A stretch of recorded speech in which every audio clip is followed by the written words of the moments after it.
ఆయన జగన్మోహన్ రెడ్డి లండన్ నుంచి దిగినట్టున్నాడు. ఇది పెట్టాడు క్యాప్షన్ 2O ప్రోగ్రామ్ అంట. ఇప్పుడు 2O programme YCP last version. ఆయన కార్యకర్తల గురించి మాట్లాడాడు. నువ్వు కార్యకర్తల గురించి పట్టించుకున్నావా? వ్యవస్థల్ని నాశనం చేశావు. ఒక మైనింగ్, ఒక R&B, ఒక పంచాయతీరాజ్, ఒక ఇరిగేషన్, మైనింగ్. నీ కాళ్ళ కింద మైనింగ్ శాఖ నలిగిపోయింది. ఇసుక దగ్గర నుంచి దోపిడీ, మైనింగ్ దోపిడీ. నువ్వు ప్యాలెస్లు కట్టుకున్నావు. ప్రజలు ఇక్కడ రాష్ట్రం నాశనం అయిపోయింది. నీ కాళ్ళ కింద నలిగిపోయింది. నువ్వు ఇప్పుడు కొత్త నాటకమా 2O అని చెప్పేసి తెరలేపుతావా? ఎవరు నమ్ముతారు నిన్ను అని అడుగుతున్నా నేను.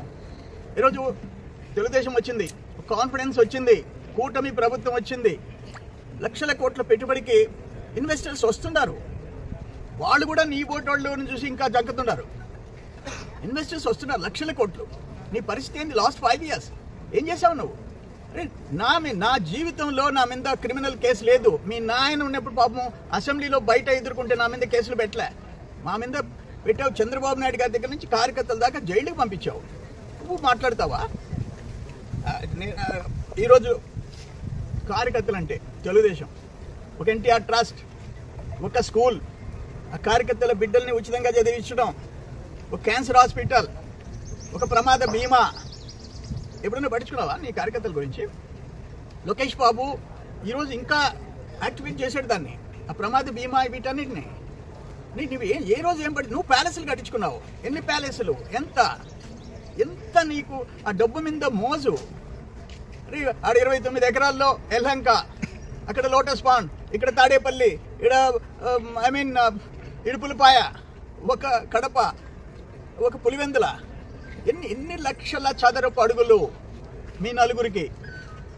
ఆఖరికి అక్క చెల్లి, తల్లి చెల్లిని కూడా దూరం చేసుకున్నవాడివి. నువ్వు మా సంగతి చూస్తావా? తెలుగుదేశం వాళ్ళ సంగతి చూస్తా. నీ సంగతి చూసుకో. నీ పార్టీ క్లోజ్ అయిపోకుండా చూసుకో. ఆ తర్వాత మా సంగతి. నీ ఇంపార్టెంట్ రైట్ హ్యాండ్, నీ ఏటు నిన్ను వదిలేశాడు. ఇంకా నిన్నెవరు నమ్మేది? నీతో కూడా 16 నెలలు జైల్లో ఉన్న ఏటు నిన్ను వదిలేశాడు. ఇంకెవరు నిన్ను పట్టుకొని ఎలాడేది? కానీ ఈ కథలు, ఈ బెదిరింపులు పక్కన పెట్టు. 2O ప్రోగ్రామ్ ఎవరిని వదిలిపెట్టను. ఏం చేస్తావు నువ్వు? కరెక్ట్ కాదు.